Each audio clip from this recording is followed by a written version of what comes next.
naid ar ddwy droed. 5 naid seren. 6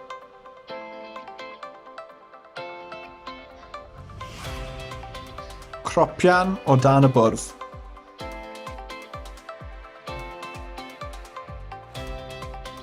Pasiwch y bêl o'ch gwmpas 3 gwaith.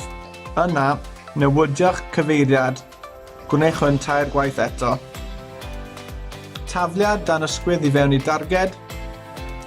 Hercian ar un droed. Gallwch newid goes y tro nesaf. Cadwch cydbwysedd ar un goes am 5 eiliad gyda hosan weriolio ar eich pen. Yna, newidiwch goes.